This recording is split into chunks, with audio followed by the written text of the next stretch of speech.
மக்கள் இந்த ஒரு பதிவில் நம்ம என்ன பார்க்க போகிறோம்னா, முதல்ல தலைவர் விஜய் அவர்கள் இருக்காங்கல்ல, அவங்கள்ட்ட நான் சின்னதாக ஒரு ரிக்வஸ்ட் வச்சுக்கிறேன். தலைவா, நீங்கள் வந்து அரசியல் எதிரி அப்படிங்கிற பெரிய எலிவேஷன்லாம் கொடுக்குறீங்க. ஆனால் எனக்கு இந்த டீமை பார்த்தா முரட்டு காமெடி பீஸாக தான் இருக்குது. இதை பற்றி தான் இந்த வீடியோவில் நான் தெளிவாக பேச போகிறேன். என்னப்பா விசிலுக்கு தர அந்த கவுன்சிலர் ஒருத்தர் ஏதோ பண்ணாரே, அதை பற்றி பேச போறியா பெரிய வீடியோவா அப்படின்னு சொல்லி கேட்டிங்கன்னா, அதை பற்றி மட்டும் பேச போகிறதில்ல. அதை தாண்டி அந்த கவுன்சிலர் பண்ணார் பார்த்தீங்களா, அந்த விஷயத்தை இவங்க எந்த லெவலுக்கு எடுத்துகிட்டு போயிருக்காங்க அப்படிங்கிற விஷயத்தை ஆதாரத்தோட இந்த வீடியோவில் சில விஷயங்கள் நான் ஷேர் பண்ணிக்கலாம்னு நினைக்கிறேன். விசில் அப்படிங்கிற அந்த சின்னத்தை பார்த்து, ஏன்னா நான் இந்த வீடியோவில் வந்து விசில் எடுத்து வந்து உட்காந்தா கூட இந்த வீடியோக்கு யூடியூப்பில் கம்ப்ளைண்ட் பண்ணி எங்க அவன் விசில் வச்சிருக்கான் அந்த வீடியோவை முடக்குங்கன்னு சொன்னாலும் சொல்லுவாங்க போல. அந்த அளவு எங்கெங்கே விசில் இருக்கோ அத்தனை இடத்துலையும் முடக்கக்கூடிய வேலையை ரொம்ப தீவிரமாக பார்க்குறாங்க. எல்லாத்த பற்றியும் விரிவாளமாக பேசலாம். உற்சாக வணக்கங்கள், வாங்க பதிவுக்குள்ளே போகலாம். இப்போ முதல் விஷயம் மக்களே, ஆக்சுவலாக பார்த்தீங்கன்னா இந்த முரட்டு காமெடி பீஸ் ரெண்டு பேருமே என்னை பொறுத்தவரைக்கும் காமெடி பீஸாக தான் இருக்காங்க. ஒருத்தங்க யார் பார்த்தீங்கன்னா, ஜனநாயகன் படம் ரிலீஸ் ஆகலைன்னா இவங்க எல்லாரும் ஜனநாயகன் பற்றி தான் பேசுவாங்க, அரசியல் பேச மாட்டாங்க, நம்ம ஈஸியாக ஜெயிச்சிடலாம் அப்படின்னு மேலே ஒரு காமெடி பீஸு. சரி, மேலே தான் அப்படி இருக்குன்னா கீழே விசில் எங்கெங்கே இருக்கோ எல்லாத்துலேயும் போய் மறைச்சி வச்சிடலாம். விசில் யாருமே பயன்படுத்தினா விசில்னா விஜய் ஞாபகம் வருது, ஸோ விசிலை நம்ம தவிர்த்தரலாம். அப்போ சேப்பாக்கம் மைதானத்தில் மேட்ச் நடந்துச்சுன்னா அந்த மேட்ச்சில் விசில் அடித்தாங்கன்னா அந்த இதில் இருக்கக்கூடிய 20,000 பேர் மேட்ச் பார்க்குறவங்க அத்தனை பேருக்கு அந்த விசிலுங்கிறது ஞாபகம் வரும்ல. நம்ம விசிலை காவல்துறையை வச்சு முதல்ல முடக்குவோம் அப்படிங்கிற ஒரு செய்தியை முதல்ல கிரியேட் பண்ணுறாங்க. விசில் அத்தனை பறிமுதல் பண்ண பிறகு ஏன் அப்படி பயப்படுறீங்க, ஏன் அந்த மாதிரி பண்ணுறீங்கன்னு கேட்டால் அப்படி தான் பயப்படுவான், என்ன பிரச்சனை உனக்கு அப்படின்னு சொல்லி அதிகாரப்பூர்வமாக இவங்களே விசில் சின்னத்தை நாங்கள் தான் முடக்கணும் அப்படின்னு சொல்லி ஒரு அறிவிப்பை வெளியிட்டிருக்காங்க. இதற்கு முன்னாடிலாம் அறிவிப்பு இல்லையங்க, நீங்கள் ஏன் திடீர்னு இப்படி பண்ணுறீங்கன்னு கேட்டால் அறிவிப்பு போட்டு பண்ணுவோம் அப்படின்னு சொல்லி விசிலை பார்த்தா பயப்படுறாங்க அப்படிங்கிறது சேப்பாக்கம் மைதானத்தை பார்க்கும்போது ரொம்ப தெளிவாக தெரியுது.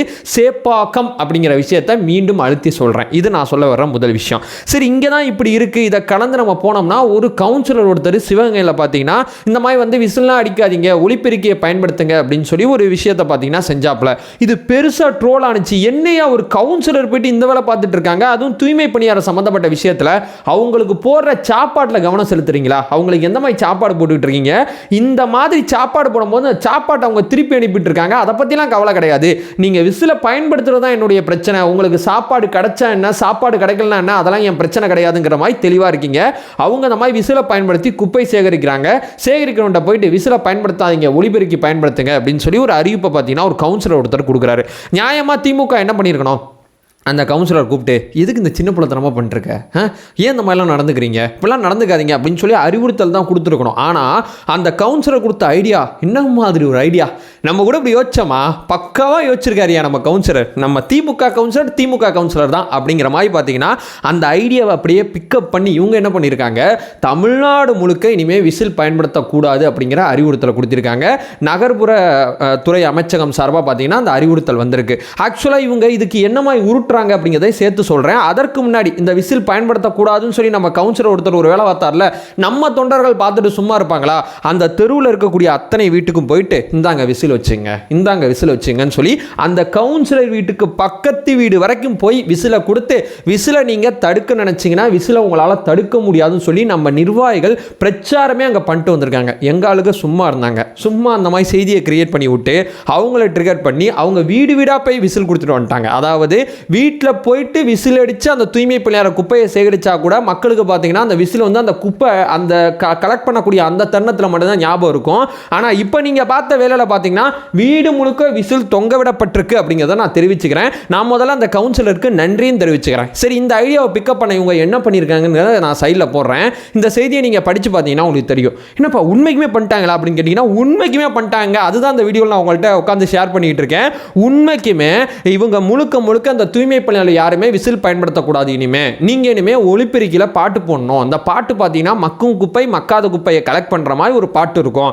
இந்த பாட்டு ஒளிபரப்பும் போது விசில் அடிச்சுச்சுன்னா இந்த பாட்டுக்கு இடையூறா வரும். அதனால பார்த்தீங்கன்னா நீங்க விசில் அடிக்க வேணாம். எப்படி இந்த பாட்டுக்கு இடையூறா வருமா, அதனால பார்த்தீங்கன்னா விசில் அடிக்கக்கூடாதான். இப்படிப்பட்ட ஒரு விஷயத்தை பார்த்தீங்கன்னா தமிழ்நாடு முழுக்க அமல்படுத்தியிருக்காங்க. தூய்மை பணியாளர்கள் இனிமே உங்க தெருவில் விசில் அடிக்க மாட்டாங்க. காரணம் யார் தெரியுமா, இந்த முரட்டு காமெடி பீஸ் குரூப் தான் அப்படிங்கிறதான் யதார்த்தமான உண்மையா இருக்கு. அதற்கு இந்த பாட்டு சம்பந்தப்பட்ட விஷயத்தெல்லாம் என்னமா சொல்றாங்க, 2 வருஷம் முன்னாடியே இந்த மாதிரி பாட்டெலாம் போட்டிருக்கோம், 2 வருஷமாக அதை நாங்கள் பண்ணிகிட்டு இருக்கோம், சில பேர் பண்ணுறாங்க சில பேர் பண்ணலை, இப்போ நாங்கள் ஸ்ட்ரிக்ட் பண்ணியிருக்கோம் அப்படிங்கிற ஒரு விஷயத்த சொல்கிறாங்க. ஒரு வேளை தாவேக்காவோட சின்னம் விசில் இல்லைன்னா இந்த விஷயத்தை நீங்கள் பண்ணியிருப்பீங்களா? தூய்மை பணியாளருக்கு கேட்குற விஷயங்களை செய்யுங்க, கேட்காத சில விஷயங்களை அவங்க பண்ண சொல்கிறீங்க. அவங்க கேட்குற நிரந்தர வேலை, அவங்க கேட்குற நிரந்தர ஊதியம், அதை உங்களால் செய்ய முடியல. ஆனால் அவங்கள பயன்படுத்தி என்னென்ன அஜெண்டா செய்யணுமோ அவங்களே உட்காந்து உங்களுடைய அற்ப அரசியலுக்காண்டி கசக்கி புளியுறீங்க அப்படிங்கிறது தான் யதார்த்தமான உண்மை.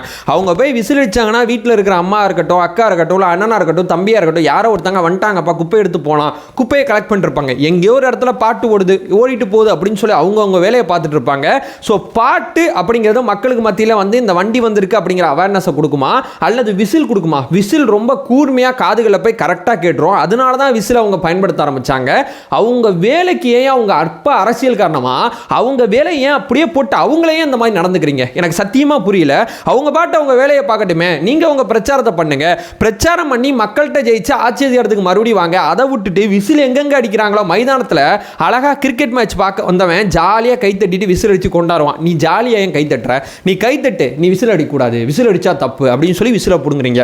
இந்த பக்கம் தூய்மை பணியாளர் வேலைக்கே ஒரு பிரச்சனை ஏற்படுத்துற மாதிரி விசில பிடுங்குறீங்க. இதையும் கடந்து போக்குவரத்து துறைக்கும் இந்த மாதிரி நூதன உத்தரவு போட்டிருக்காங்களாம். இதில் அதான் போட்டிருக்குங்க. போக்குவரத்து துறைக்கு என்ன சொல்லியிருக்காங்க, நீங்களும் இந்த மாதிரி வந்து முடிஞ்ச அளவு வந்து ஸ்டாப் வந்தால் ஸ்டாப்பை சொல்லணும் வாயால. இந்த ஊருன்னு சொல்லி ஏதோ ஒரு ஊர் பேர் வரும் பார்த்தீங்களா, பஸ்ஸில் போயிட்டு இருக்கும்போது அந்த ஊர் பேரை மட்டும் சொல்லுங்க, விசில் அடிக்காதீங்க அப்படிங்கிற உத்தரவை போட்டிருக்காங்க அப்படின்னு சொல்லி தினமலர் நாளிதழ் இந்த செய்தியை பதிவு செஞ்சிருக்காங்க.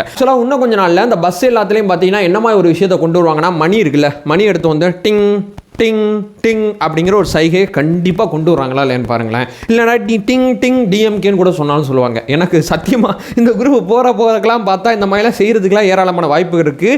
தூய்மை பணியாளர் ஆரம்பித்து மைதானத்தில் ஆரம்பித்து இந்த பக்கம் திரும்பி பார்த்தீங்கன்னு வச்சுங்களேன், இந்த பஸ்ஸில் முதற்கொண்டு இவங்க விசில தடை பண்ணுறதுல ரொம்ப தீவிரமாக இருக்காங்க. ஆனால் இவங்க எதிலெல்லாம் கவனம் செலுத்தணும், ஆனால் இவங்க எதிலெல்லாம் கவனம் செலுத்திக்கிட்டு இருக்காங்க அப்படிங்கிறதுக்கு சின்ன உதாரணத்தை சொல்லிட்டு இந்த வீடியோ என் பண்ணிக்கிறேன். பசங்க பையில கஞ்சா வந்திருக்கு. இதை தடுக்க அந்த காவல்துறைக்கு வந்து திராணி கிடையாது, தெம்பு கிடையாது. பசங்க பைக்குள்ள கஞ்சா இருக்கு, அந்த கஞ்சா சார்ந்த புகாரை ஒரு தலைமை ஆசிரியர் வந்து புகார் கொடுக்கல அப்படின்னு சொல்லி அந்த தலைமை ஆசிரியர் மேல நடவடிக்கை எடுத்திருக்காங்க. ஆனா பைக்குள்ள எப்படி கஞ்சா வந்துச்சு அப்படிங்கிற அந்த கொஸ்டின் மார்க் கேட்டீங்கன்னா பதில் கிடையாது. தமிழ்நாட்டில் கஞ்சாவே கிடையாது அப்படிங்கிற மாதிரி பேசுவாங்க. அப்ப எப்படியா பசங்களோட பை வரைக்கும் கஞ்சா வருது? டிமாண்ட் இருந்துச்சுன்னா பசங்களுக்கு எப்படி கஞ்சா கிடைக்கும்? அவ்வளவோ கஞ்சா தமிழ்நாடு முழுக்க இருக்கிறதுனால தான் பசங்க பை வரைக்கும் கஞ்சா வந்திருக்கு. இதை பத்தி கேட்டா எந்த பதிலும் இல்லை. ஒரு பக்கம் பார்த்தீங்கன்னா அங்கன்வாடி பணியாளர்கள் போராட்டம் பண்ணிட்டு இருக்காங்க. அந்த போராட்டத்துக்கு போன அந்த சுற்றுலா பயணிகள் போய் அந்த போராட்டத்தை சார்ந்த இடத்துக்கு போயிருக்காங்க. அந்த இடத்துக்கு போயிட்டு அந்த போராட்டத்தை பார்த்துருக்காங்க. ஏன் நீங்க இந்த மாதிரி பண்றீங்க, என்ன பிரச்சனை அப்படின்னு சொல்லி அந்த சுற்றுலா பயணிகள் கேட்டிருக்காங்க. கேட்கும்போது இந்த மாதிரி எங்களுக்கு இந்த மாதிரி கஷ்டம் இருக்குங்கன்னு சொல்லி அவங்கள்ட்ட அவங்க சொல்லியிருக்காங்க. இஸ்ரேலேருந்து வந்த சுற்றுலா பயணிகளுக்கு திமுக பண்றது மிக மோசமான அரசியல் புரிஞ்சு அந்த போராட்ட குழுவோட சேர்ந்து போராட்டத்துக்கு தேவைப்படுற விஷயங்கள்லாம் பார்த்து கற்றுக்கிட்டு அந்த போராட்ட குழுவோட அந்த போட்டோ எடுத்துட்டு போயிருக்காங்க. நீங்க பண்ற இந்த மிக மோசமான அரசியல் இஸ்ரேலில் இருக்கக்கூடிய சுற்றுலா பயணிகள், சுற்றுலா வந்தவனுக்கு கூட வருத்தத்தை ஏற்படுத்தியிருக்கு அப்படிங்கிறதான் யதார்த்தமான உண்மை. அப்ப உள்ளூர்ல உட்காந்து நீங்க பண்ற அரசியல்னால பாதிக்கப்படுற எங்களுக்கு எவ்வளவு வலியும் வேதனையும் இருக்கும். அதை வலியும் வேதனை அத்தனையும் தீர்க்க வந்த ஒரு தலைவர் ஒரு சின்னம் விசில் அப்படிங்கிற ஒரு சின்னத்தை கொண்டு வரும்போது அந்த சின்னத்தை பார்த்து இப்படி பயப்படுறீங்களே, கேவலமா இல்லையா? இதை தான் நான் தெரியாமல் கேட்குறேன்.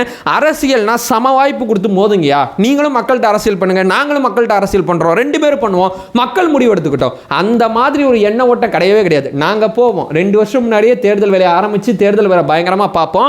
ஆனால் உங்களுடைய பிரச்சாரத்தை நாங்கள் முடக்குவோம், நீங்கள் பிரச்சாரம் பண்ணக்கூடாது அப்படிங்கிற விஷயத்தை கொண்டு வருவோம். நாங்கள் சம வாய்ப்புலாம் கொடுக்க மாட்டோம். வாய்ப்பு கொடுத்தாவே நீங்கள் ஜெயிச்சிருவீங்க. சம வாய்ப்பு கொடுத்தா, ஏன்னா ஒரு தடவை தாவேக்கா ஆட்சி வந்துச்சுன்னு வைங்களேன், ஒடிசாவில் இருக்கக்கூடிய நவீன் பட்நாயக் 5 வருஷம் தொடர்ந்து அதிகாரத்தில் இருந்தார் பாத்தீங்களா, அந்த மாதிரி ஒரு ஆட்சி, தலைவரை வீழ்த்த முடியாத ஒரு ஆட்சியை விஜயண்ணா கொடுப்பார் அப்படிங்கிறது உங்க அத்தனை பேருக்கு தெரிஞ்சதுனால தான் ஒரு தடவை கூட விஜயண்ணா வந்துடக்கூடாது அப்படிங்கிற அந்த உறுதிப்பாட்டில் ரொம்ப தெளிவா இருக்கீங்க. அந்த உறுதிப்பாட்டோட தெளிவு காரணமாக தான் இவ்வளவு பெரிய குடைச்சல்களை, இவ்வளவு பெரிய பஞ்சாயத்தை நீங்க களத்தில் கொடுத்துக்கிட்டு இருக்கீங்க அப்படிங்கிறது தான் யதார்த்தமான உண்மை. தூய்மை பணியாளர் ஆரம்பிச்சு பஸ் கண்டக்டர் ஆரம்பிச்சு உங்களுடைய அற்ப அரசியலுக்காண்டி எத்தனை பேரை நீங்க பலிகடாக்குவீங்க, எத்தனை பேரோட வேலையை போய் உறிஞ்சுவீங்க அப்படிங்கிறது எனக்கு தெரியல. ஏன் இப்படிலாம் நடந்துக்கிறீங்க? ரொம்ப ரொம்ப ரொம்ப ரொம்ப ஒஸ்டா இருக்குதுங்க சார். பேசவே அவ்வளவு கேவலமா இருக்கு அப்படிங்கிற ஒரு விஷயத்தை சொல்லிட்டு இந்த ஒரு பதிவை நான் என் பண்ணிக்கிறேன். நம்ம சேனலை ஃபர்தராக ஃபாலோ பண்ணிங்கன்னா பொலிட்டிக்கல் சார்ந்து மிக முக்கியமாக தாவேக்கா சார்ந்து ஏகப்பட்ட பதிவுகளை தொடர்ச்சியாக பார்த்துட்ருக்கோம். நம்மளோட ஒரே நோக்கம் அறியாமை அகற்ற வேண்டும், அறியாமை அகற்றப்பட வேண்டும். Thank you so much.